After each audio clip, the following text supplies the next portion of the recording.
You know, when we think about fixing climate change, there's one solution that just about everyone can get behind. Planting trees. It's simple, it's natural, it just feels right. It's what we all learned in grade school, right? Photosynthesis, cleaning the air.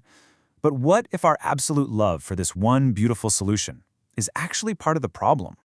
This quote from a focus group in Wales just nails it, doesn't it? Planting trees feels like we're healing something, restoring the planet. It taps into this really deep human instinct to build and mend, not to tear down or engineer something new. And that emotional pull is incredibly powerful. I mean, and why wouldn't we love it? When you've got all these other complex, kind of scary-sounding technologies for carbon removal, planting a tree just stands out. It's familiar. It's something we understand instinctively. It just feels right. At the end of the day, our thing for trees really connects to what we see as natural. They're symbols of nature itself, right? And they give us this tangible, physical way to feel like we're doing our part. And that feeling of taking positive action is something that a giant industrial plant just can't give you. Okay, so let's get into it, because this is where things get really interesting and a little complicated. The very thing that makes planting trees so attractive, the fact that everybody loves it, well, that might actually be holding us back. Researchers are starting to see that our intense focus on trees might be creating a kind of bias against other solutions that we really need to consider. And check out the data on this. A huge survey across 30 different countries found that support for afforestation, which is just a fancy word for planting new forests, is way, way higher than for other methods. I mean, look at it compared to things like direct air capture, where you're literally using giant machines to suck CO2 out of the atmosphere, or bioenergy with CCS. It's not just a little bit more popular. It's in a completely different league. Scientists actually have a name for this. They're calling it the tree bias. What they found in their studies is that when you show people a list of carbon removal options, just having planting trees on that list makes it way harder to have a real conversation about anything else. It becomes the gold standard that everything else gets measured against, and everything else just seems less natural. And this bias is just so strong. Get this. The researchers even tried taking tree planting off the list of options in these focus groups just to see what would happen. But people brought it up anyway, completely unprompted.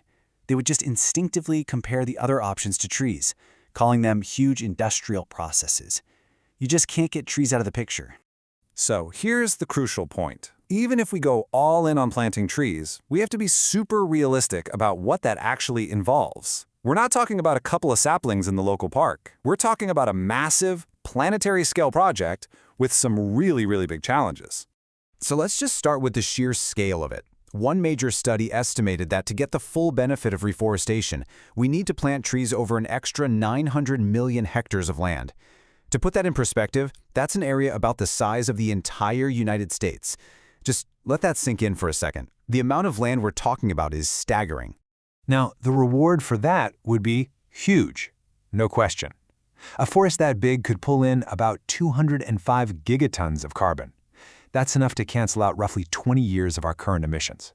So the potential is absolutely there. But it comes with a pretty big but. And that but is time. See, a forest isn't like an on-off switch. NASA experts figure it takes about 100 years, a full century, for these new forests to grow up, mature, and really hit their peak carbon storing power. And a 100-year timeline feels pretty slow when you think about how urgent our climate goals are. And that leads to an even bigger question. We just assume more trees equals a cooler planet, right? Simple. But is it really that straightforward? Well, the science is showing us that there are some pretty surprising twists. And here's one of the biggest twists, something called the albedo effect. So think about it. A bright surface, like snow, reflects sunlight back into space, keeping things cool. But a dark forest canopy? It does the opposite. It absorbs that heat. So if you plant a massive forest in a snowy region, you could actually end up warming that specific area, even while the trees are pulling carbon out of the air. It's complicated. So where do we go from here? What does all this actually mean? Well, the main takeaway isn't that we should stop planting trees. Not at all. It's that relying on any one single solution is just too risky. We need to start thinking more like a savvy investor, you know? We need to build a diversified portfolio of climate solutions. Look at it this way. If we bet everything on trees, we're making ourselves vulnerable. What if the climate gets hotter or drier than we expect? Those forests might not grow, or they could get wiped out by wildfires. But a smart portfolio, that's different. By planting different kinds of trees in different places and developing other carbon removal tech alongside them, we're hedging our bets. We're building a strategy that can handle an uncertain future. And here's the really cool part. When we start thinking this way, with a strategic portfolio, tree planting suddenly goes from being a risky silver bullet to what researchers say is our best, most cost-effective tool. So the goal isn't to ditch trees, it's to plant them smarter, as one crucial part of a much bigger, much stronger plan.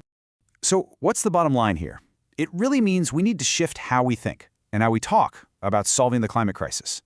It's about growing up from a simple, feel-good story to a more complex, but way more effective, actual strategy. Okay, so let's just quickly run through the big takeaways. First, trees are vital, but they're not the only tool we have. Second, we have to recognize that public opinion, our shared love of trees, is a real force that shapes policy. Third, diversity is our friend.